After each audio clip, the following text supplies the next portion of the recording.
अस्सलाम वालेकुम, मेरा नाम डॉक्टर जुनैद जहांगीर अब्बासी है और मैं चाइल्ड स्पेशलिस्ट हूं। आज हम बात करेंगे बच्चों में और इवन बड़ों में बहुत कॉमन स्किन कंडीशन पर जिसे स्केबीज कहा जाता है। बहुत से लोग हमारे पास आते हैं और वो कहते हैं कि डॉक्टर साहब एलर्जी हो गई है और एलर्जी ठीक नहीं हो रही।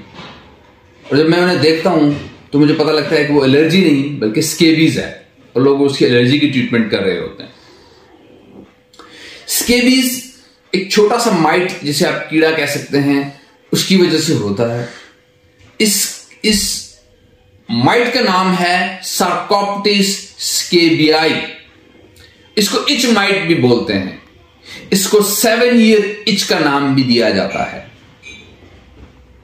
स्केबीज का जो माइट होता है ये कपड़ों में, बिस्तरों में, चादरों में, मैट्रेसेस में घुस जाता है और जिस्म पर खारिश पैदा करता है।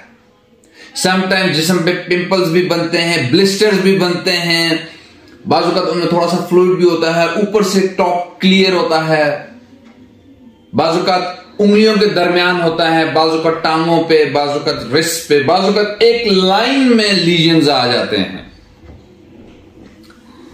स्केबीज का मरीज कहता है कि डॉक्टर साहब मुझे रात को बहुत खारिश होती है। जब वो मुसलसल स्क्रैच करता रहता है तो वो वहां पर सेकेंडरी इंफेक्शन भी हो जाती है। यानी शुरू में सिंपल स्केबीज होती है, मुसलसल स्क्रैच करने से, लंबा सा स्क्रैच करते रहने से सुपर एडेड सेकेंडरी इंफेक्शन हो जाती है, बैक्टीरियल इंफेक्शन भी हो जाती है। क्यों? क्योंकि स्क्रैचिंग से स्किन ब्रेक डाउन होता है। फर्ज करें किसी की बॉडी में सार्कोप्टिस स्केबियाई आता है तो 4 से 6 हफ्ते, तकरीबन 4-6 हफ्ते लगेंगे सिम्टम्स आने में, यानी खारिश स्टार्ट होने में पहली दफा। लेकिन अगर इसी शख्स में दूसरी दफा सार्कोप्टिस स्केबियाई आता है तो जस्ट 24 आवर के अंदर अंदर खारिश शुरू हो सकती है उसको।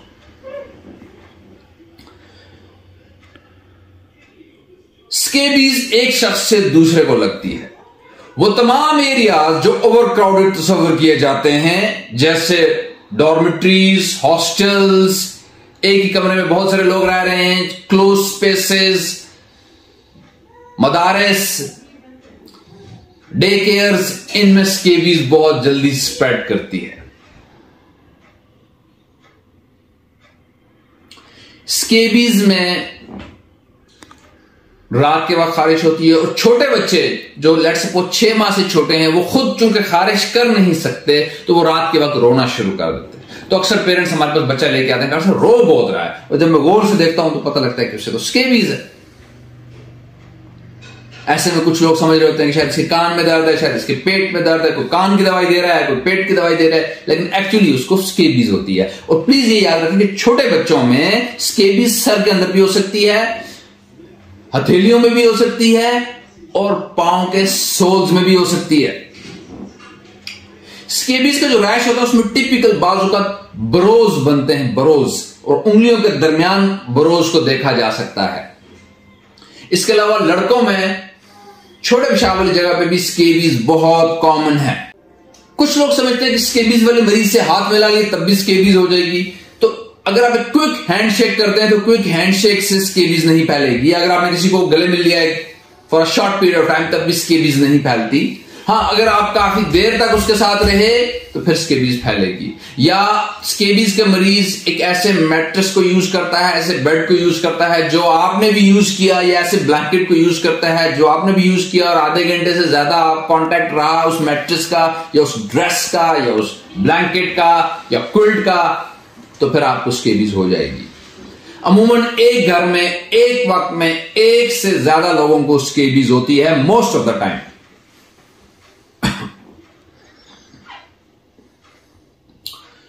स्केबीज की जो ट्रीटमेंट है थोड़ी चैलेंजिंग होती है। पॉमिथ्रिन हम यूज करते हैं ट्रीटमेंट में। इसके अलावा लिंडेन भी यूज की जा सकती है। इसके अलावा आइवरमेक्टिन भी यूज की जा सकती है। जब ट्रीटमेंट देते हैं तो ट्रीटमेंट फेल भी हो जाती है बाजू का। क्यों?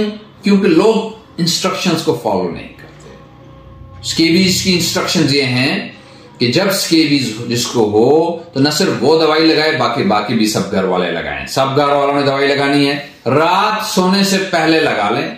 10-12 घंटे दवाई जिस्म पे लगी रहे, जिस्म का कोई हिस्सा मिस ना हो, पूरे जिस्म पे लगानी है, सर से लेके पांव तक पूरे जिस्म पे, खुसूसन उंगलियों के दरमियान, बगलों में, छोटे पेशाब वाली जगह, बैक पे, कमर पे, हर जगह लगानी है। अगर रात उठना पड़े, वॉशरूम जाना पड़े, हाथ धोने पड़े तो दवाई तो उतर गई, तो आपको दोबारा लगानी है हाथों पे। 10-12 घंटे लगा लें, लगी रहे दवाई। सुबह 10 बजे या 11 बजे आप बाथ ले लें और वो कपड़े जो आपने रात को पहने हुए थे वो धोने के लिए भेज दें। और तमाम बिस्तरों की चादरें, सरहानों के कवर, क्विल्ट्स के कवर, रजाइयों के कवर, ब्लैंकेट्स, इनको खूब उबले हुए पानी में धो लें और फिर इनको खूब धूप लगवाएं, अच्छी धूप लगवाएं। और उसके बाद इनको उल्टा करके, जैसे कपड़ा होता है ना, उस कपड़े को उल्टा करके उनको अच्छी सी प्रेस करें, इस्त्री करें, आयरन। तमाम चादरों को भी उल्टा करके इस्त्री करें, खूब अच्छी तरह से इस्त्री करें। उससे ये होगा कि सार्कोप्टिस स्केबियाई जो कीड़ा है, माइट है, वो मर जाएगा।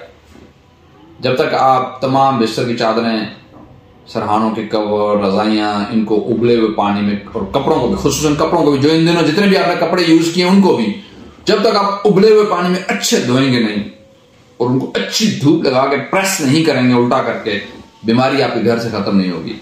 पेशेंट ट्रीटमेंट लेके जाता है, कुछ अर्से बाद वापस आता है, कहता है डॉक्टर साहब मुझे कोई फर्क नहीं पड़ा। हम वही दवाई दोबारा लिख के देते हैं तो कहता है ये दवाई तो मैं पहले भी यूज कर चुका हूं, मुझे इससे कोई फर्क नहीं पड़ रहा। फिर हम उसे समझाते हैं कि फर्क इसलिए नहीं पड़ रहा कि आपने इंस्ट्रक्शंस को फॉलो नहीं किया। तो प्लीज आपने इंस्ट्रक्शंस को फॉलो करना है। और तमाम घर वालों ने दवाई लगानी है। अब कुछ घर वाले जो हैं वो जब कभी हम एडवाइस करते हैं कि सब घर वाले लगाएं तो बाकी घर वाले नाराज हो जाते हैं कि यार ये कैसा डॉक्टर है, हमें कुछ है ही नहीं, हमें तो खारिश है ही नहीं, और वो कहता है कि आप भी दवाई लगाएं। भाई आपने इसलिए दवाई लगानी है कि अगर आप नहीं लगाएंगे तो अभी नहीं है ना, लेकिन 4-6 हफ्ते बाद आपको हो जाएगी। तो बेहतर नहीं है कि पहले ही लगा लें आप।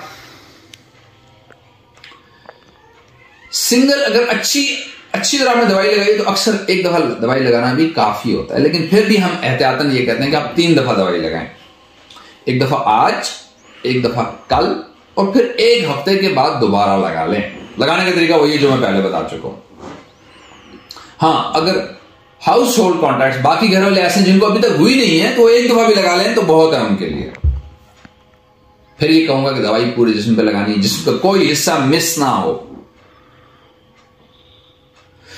उसके बाद आपका जो मैट्रेस है, मैट्रेस में ये याद रखें कि मैट्रेस के अंदर जब ये कीड़ा चला जाता है तो वो फिर आप मैट्रेस को तो धो नहीं सकते, उसके लिए आपको हाई टेम्परेचर स्टीम देनी चाहिए। मैट्रेस को हाई टेम्परेचर स्टीम देनी चाहिए। अगर आपके पास हाई टेम्परेचर स्टीमर नहीं है तो आप उस मैट्रेस को 1 हफ्ते के लिए मत यूज करें, दूसरा यूज कर लें।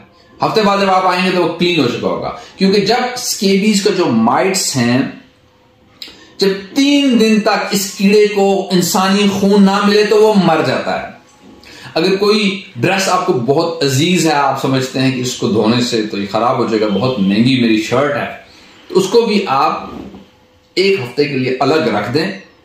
उसके अंदर जो कीड़ा है, जब उसको 1 वीक तक ब्लड नहीं मिलेगा इंसान का, फूड नहीं मिलेगी, तो वो अपनी मौत आप मर जाएगा। ये भी एक तरीका है।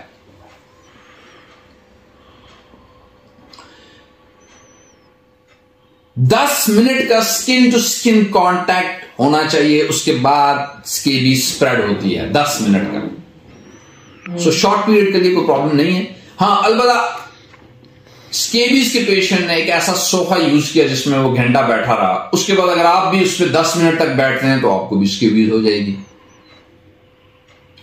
स्केबीज ट्रीटेबल है, आसानी से ट्रीटेबल है, बहुत पुरानी बीमारी है, बहुत कॉमन है, हर रोज हम इनकी पेशेंट्स देखते हैं, लोग ठीक हो जाते हैं, लेकिन वही लोग जो इस बीमारी को समझते हैं और इंस्ट्रक्शंस को फॉलो करते हैं।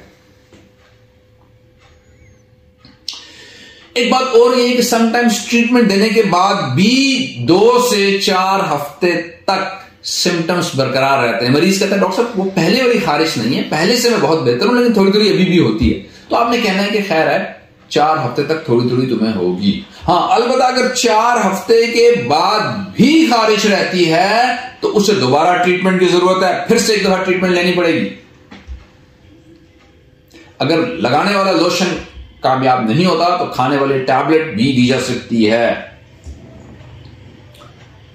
उम्मीद है आज की इस वीडियो से आपको स्केबीज के बारे में तमाम मालूमात मिली होगी और आप इसे सदका जारिया समझकर दूसरों की जिंदगी में आसानियां पहुंचाने के लिए आगे स्प्रेड करें। छोटे बच्चों को भी स्केबीज हो सकती है, ये जहन में जरूर रखें। और जो सेक्सुअल पार्टनर्स हैं उनके दरमियान भी सेक्सुअल कांटेक्ट से स्केबीज स्प्रेड होती है, ये भी जहन में रखें। थैंक यू सो मच, बहुत बहुत शुक्रिया।